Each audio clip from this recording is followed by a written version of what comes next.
Le monde semble se diriger vers un endroit très sombre.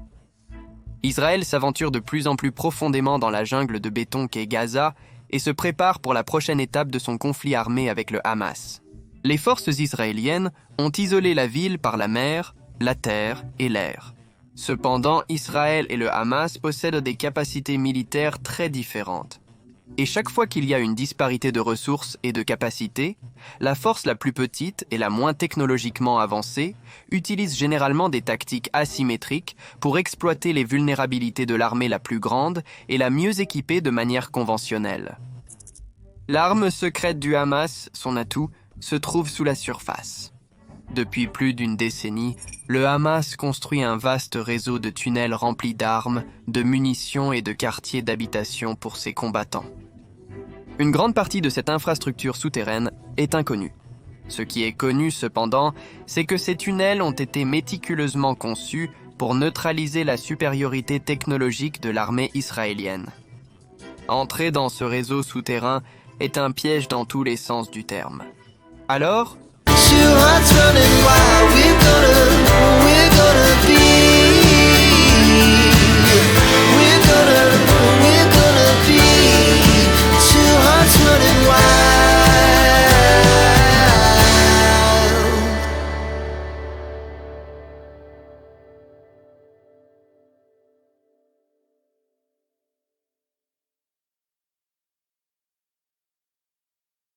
tout le monde ne semble pas comprendre le niveau d'engagement requis. Il y a une division croissante entre la gauche et la droite sur la couverture des actualités. Les deux côtés racontent à leurs audiences respectives des histoires différentes avec des attentes différentes. En utilisant Ground News, je peux voir le fossé d'information grandissant avec une précision chirurgicale. Cet article, par exemple, parle de la lutte prolongée à Gaza. Il a été couvert par 22 sources d'information. Presque tous proviennent soit de sources penchées à gauche ou au centre, ce qui en fait un point aveugle total pour les lecteurs penchés à droite. C'est précisément ce genre de biais qui finit par entraîner une politique imprudente parce que les sociétés ne savent pas à quoi elles s'engagent. Encore plus intéressant, en déroulant vers le bas, je peux voir que plus de la moitié des sources d'information proviennent de conglomérats médiatiques. Ce sont des collections de médias d'information qui appartiennent à la même entité. Les chiffres ici sont inquiétants. Cela montre que les personnes qui sont coincées dans des bulles médiatiques ne recevront qu'un côté de l'histoire, souvent adapté à des intérêts politiques spécifiques. À mon avis, l'approche de Ground News en matière de médias est tout à fait pertinente. Vous pouvez utiliser mon lien ground.news.com pour vous abonner à Ground News aujourd'hui et profiter de 40% de réduction sur leur plan Vantage. C'est leur plus grande réduction de l'année. Vous aurez un accès illimité à leur application, site web et newsletter pour seulement $5 par mois. Je vous encourage à aller voir. Commencez à lire les nouvelles correctement et voyez votre perspective s'élargir. Un conflit nuancé prend forme à Gaza, à la fois sous terre et au-dessus du sol. Des contingents israéliens sont entrés dans la ville par le nord et l'est, la coupant du reste de la bande. En faisant cela, les Israéliens se préparent à une guerre longue et prolongée, où ils devront naviguer dans la guerre urbaine et souterraine avec de graves risques. Ces types d'environnements annulent les avantages technologiques et ouvrent la voie à la guerre asymétrique. Par conséquent, le conflit à Gaza se distingue des conflits conventionnels typiques. Il est problématique de distinguer entre les civils et les soldats et les lignes de front sont floues. Ainsi, contrairement à l'Ukraine, la guerre asymétrique n'a pas de ligne de mouvement claire sur la carte. L'adversaire peut et va opérer derrière les lignes ennemies. Pendant la guerre du Vietnam, la supériorité américaine en matière de bombardiers, d'artillerie et d'autres armes a été effectivement annulée par l'utilisation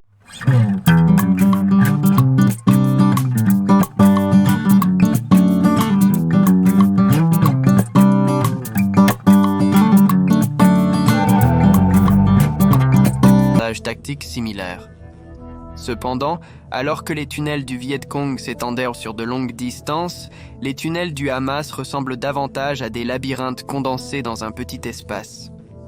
En 2021, les forces de défense israéliennes prétendaient avoir détruit plus de 100 km de tunnels lors de frappes aériennes.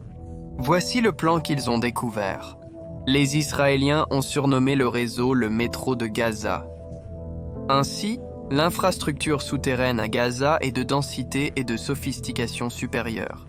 Certains des tunnels sont construits pour la contrebande secrète d'armes, cachée de la surveillance israélienne. D'autres sont des tunnels commerciaux qui génèrent des revenus à partir de marchandises introduites en contrebande à travers la frontière avec l'Égypte.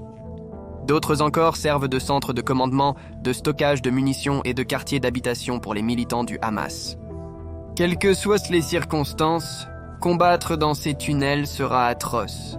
Chaque aspect de la guerre des tunnels favorise le côté défenseur. Le Hamas aura de nombreuses opportunités pour des attaques surprises et pourra contrôler le moment et la nature des engagements. En d'autres termes, l'initiative favorisera le Hamas. L'étendue totale et la complexité du réseau de tunnels du Hamas, y compris sa profondeur et sa portée totale, restent inconnues des Israéliens.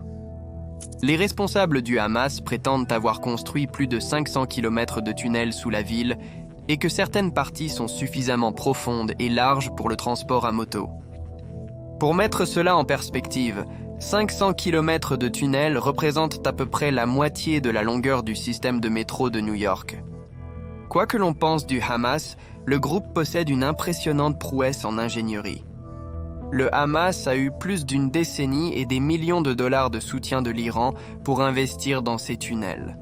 Donc, oui, les innombrables applications de ce réseau souterrain vont vexer la capacité de l'armée israélienne et la pousser à ses limites, à la fois physiquement et psychologiquement. En termes simples, Israël ne peut pas dépendre uniquement des moyens technologiques pour surmonter le Hamas. Pire encore, les tunnels appartenant au Hamas diffèrent de ceux utilisés par le Viet Cong ou l'État islamique en Irak et en Syrie. Les tunnels du Hamas sont situés sous l'une des zones les plus densément peuplées de la planète. La bande de Gaza abrite plus de 2 millions de personnes, dont au moins 1 million vivent dans la moitié nord, où se situe la ville de Gaza. La guerre urbaine n'a jamais été facile. Elle contraint les armes combinées et rend les opérations militaires à grande échelle, semées d'embûches morales, éthiques et politiques. À Gaza, l'étendue du soutien à Hamas parmi la population palestinienne reste incertaine. En conséquence, les destins des combattants et des civils sont devenus étroitement liés. Par exemple, le Hamas a piégé des maisons, des bâtiments, des routes et utilise fréquemment l'infrastructure civile comme boucliers humains et centres de commandement. Ceci sans parler des otages que le Hamas détient. Bien que le Vietnam, Fallujah et Mossoul offrent des perspectives précieuses, ils ne saisissent pas entièrement ce qui attend les Israéliens dans ce contexte. De plus, les tunnels du Hamas symbolisent un nouveau paradigme dans la guerre. Chaque frappe souterraine aura des répercussions politiques sans surface. Dans les mois à venir, avec la communauté internationale qui observe attentivement l'engagement d'Israël envers le droit international, les droits de l'homme et la construction de la paix sera soumis à un examen minutieux. Les décisions prises par Israël et la manière dont elles sont perçues influenceront l'opinion publique en Amérique et en Europe, pour le meilleur ou pour le pire. Par conséquent, les Israéliens doivent s'appuyer sur des opérations psychologiques pour rationaliser leur machine de relations publiques, car chaque action militaire et chaque frappe nécessiteront une justification sur la scène mondiale. Par conséquent, le conflit à Gaza est autant une bataille diplomatique qu'une bataille physique. Tous ces aspects asymétriques, tels que la guerre des tunnels, la guerre urbaine, le soutien local, les otages, les boucliers humains et les opérations psychologiques, mettront à l'épreuve les limites de la capacité d'Israël à mener un conflit prolongé. Ce qui attend les Israéliens à Gaza sera un combat impitoyable. Sachant cela, la direction israélienne a élaboré une stratégie unique visant à contourner les forces du Hamas et à imposer ses propres conditions sur le champ de bataille. Comme Israël ne peut se permettre de s'engager dans un combat asymétrique, que ce soit dans les rues ou dans les tunnels, il veut plutôt débusquer les combattants du Hamas sans les approcher directement. L'objectif est d'isoler les combattants du Hamas en perturbant leur accès à des ressources essentielles telles que les finances, les matières premières, la technologie et la main-d'œuvre plutôt que de les confronter directement. Cette stratégie vise à cibler indirectement les hauts échelons de la hiérarchie du Hamas pour saper leur capacité opérationnelle. Bien que la guerre des tunnels puisse devenir inévitable plus tard, à cette phase initiale du conflit, Israël se concentre sur une opération caractérisée par la précision, la collecte de renseignements et un rythme mesuré. À bien des égards, la politique actuelle reflète des aspects de l'opération Bordure protectrice, mais avec un plan plus complet. À l'époque, en juillet et août, 2014, Israël a mené une série d'attaques directes sur des positions fortifiées et des réseaux de tunnels à Gaza. L'opération a été lancée en réponse à une salve de missiles et de roquettes du Hamas, visant des zones civiles israéliennes à l'intérieur d'Israël.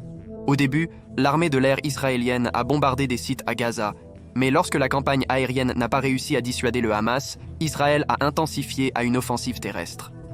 Cela ressemble étrangement à ce que nous voyons aujourd'hui. Cette fois, cependant, l'offensive terrestre israélienne cherche un changement de régime à Gaza plutôt que strictement la dissuasion. Dans l'offensive terrestre actuelle, l'unité Yahalom d'Israël joue un rôle clé. Pour contexte, Yahalom est une unité d'ingénierie spécialisée douée dans la guerre urbaine, particulièrement qualifiée dans la détection et le démantèlement des structures souterraines. L'idée est que Yahalom infiltrera et attaquera des réseaux de tunnels du Hamas spécifiques pour collecter des renseignements de haut niveau. Ces renseignements sont ensuite utilisés pour identifier des centres de commandement et des officiers du Hamas supplémentaires, ainsi que des infrastructures critiques comme des générateurs et des systèmes de ventilation qui sont cruciaux pour l'entretien des tunnels du Hamas. L'espoir est que les renseignements recueillis se nourrissent continuellement d'eux-mêmes. Les renseignements d'un raid conduisent à un autre, qui produit plus de renseignements et plus de raids, et ainsi de suite. Ce cycle continue jusqu'à ce que la hiérarchie du Hamas s'érode et devienne dysfonctionnelle. Pendant ce temps, le Hamas perd des effectifs, son infrastructure de tunnels se dégrade, et sa capacité à fabriquer et déployer des missiles, des roquettes et des drones armés est compromise. Avec cette approche, Israël vise à éliminer autant d'officiers du Hamas que possible sans s'engager pleinement dans le combat souterrain. Ce qui se passe après reste incertain, mais la direction israélienne prévoit de franchir ce pont lorsqu'elle y sera confrontée. Néanmoins, avec autant d'éléments en mouvement, beaucoup de choses peuvent mal tourner. La contre-insurrection est toujours compliquée, la guerre urbaine l'est encore plus. Mener une guerre asymétrique dans un endroit aussi compact et dense que Gaza est lourd de répercussions politiques.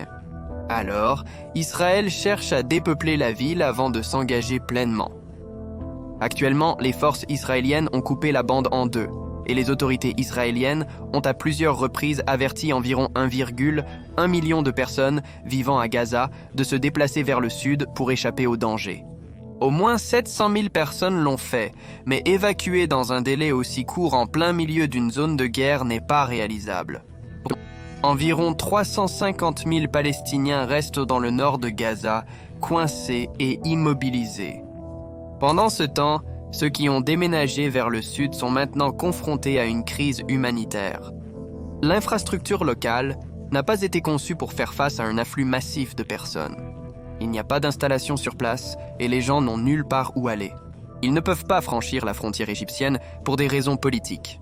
Le résultat est une catastrophe humanitaire.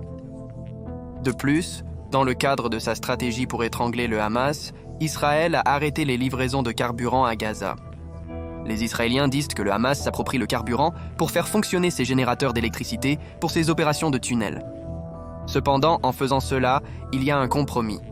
Le refus de fournir du carburant à Gaza ne cible pas seulement le Hamas, mais affecte également gravement les civils. Les hôpitaux manquent de carburant nécessaire pour les générateurs d'urgence.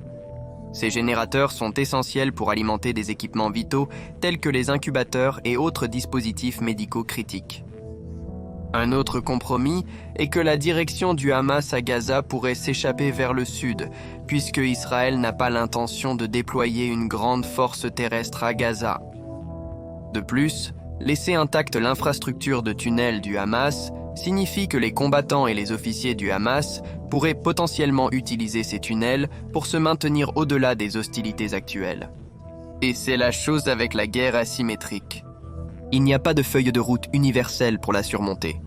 Chaque conflit est unique, et la stratégie israélienne reflète le type de guerre asymétrique nécessaire à Gaza. Cependant, ce qui manque dans le plan israélien, c'est une stratégie de fin de partie. Le Hamas n'est pas un État. Personne du groupe ne lèvera un drapeau blanc.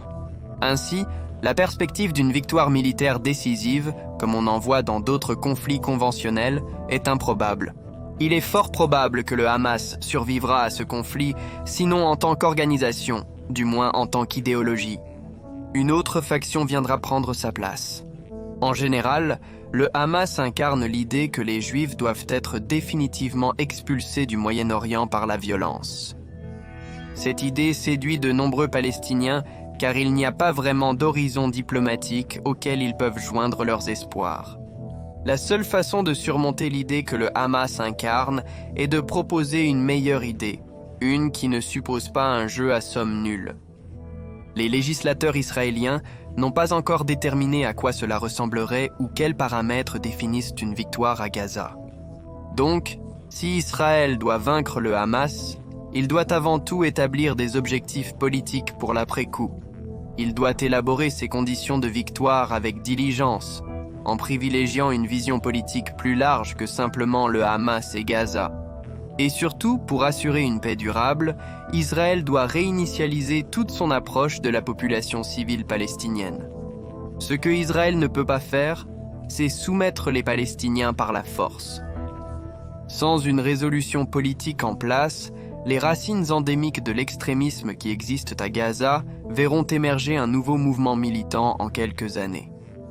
Le Hamas, étant une entité idéologique, ne peut pas être éradiqué par des balles et des bombes.